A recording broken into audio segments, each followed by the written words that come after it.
عبدالعزیز بن ابی حازم نے بیان کیا، ان سے ابو حام سلمہ بن دینار نے اور ان سے سہل بن سعد رضی اللہ عنہ نے کہ رسول اللہ صلی اللہ علیہ وسلم کو یہ خبر پہنچی کہ قباء کے قبیلہ بنو عمرو بن عوف میں کوئی جھگڑا ہو گیا ہے۔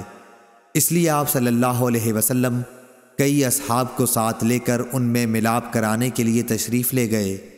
وہاں آپ صلی اللہ علیہ وسلم صلح صفائی کے لیے ٹھہر گئے۔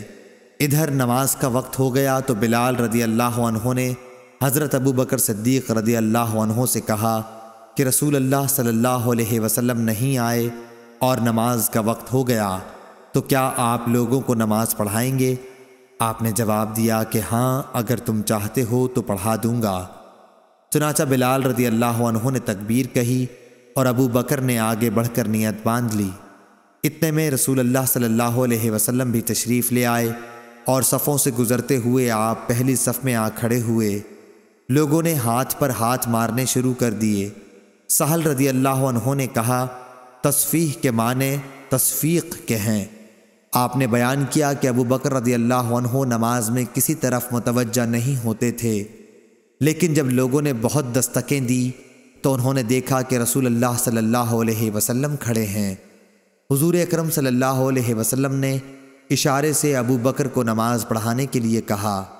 اس پر ابو بکر رضی اللہ عنہ نے ہاتھ اٹھا کر اللہ تعالیٰ کا شکر ادا کیا اور پھر الٹے پاؤں پیچھے کی طرف چلے آئے اور صف میں کھڑے ہو گئے، اور رسول اللہ صلی اللہ علیہ وسلم نے آگے بڑھ کر نماز پڑھائی۔ نماز سے فارغ ہو کر آپ صلی اللہ علیہ وسلم لوگوں کی طرف متوجہ ہوئے اور فرمایا کہ لوگو، یہ کیا بات ہے کہ جب نماز میں کوئی بات پیش آتی ہے تو تم تالیاں بجانے لگتے ہو؟ یہ مسئلہ تو عورتوں کے لیے ہے۔ تمہیں اگر نماز میں کوئی حادثہ پیش آئے تو سبحان اللہ کہا کرو۔ اس کے بعد آپ صلی اللہ علیہ وسلم ابو بکر رضی اللہ عنہ کی طرف متوجہ ہوئے اور فرمایا کہ ابو بکر، میرے کہنے کے باوجود تم نے نماز کیوں نہیں پڑھائی؟ ابو بکر رضی اللہ عنہ نے عرض کیا کہ ابو قحافہ کے بیٹے کو زیب نہیں دیتا کہ رسول اللہ صلی اللہ علیہ وسلم کی موجودگی میں نماز پڑھائے۔ صحیح بخاری، حدیث نمبر 1218۔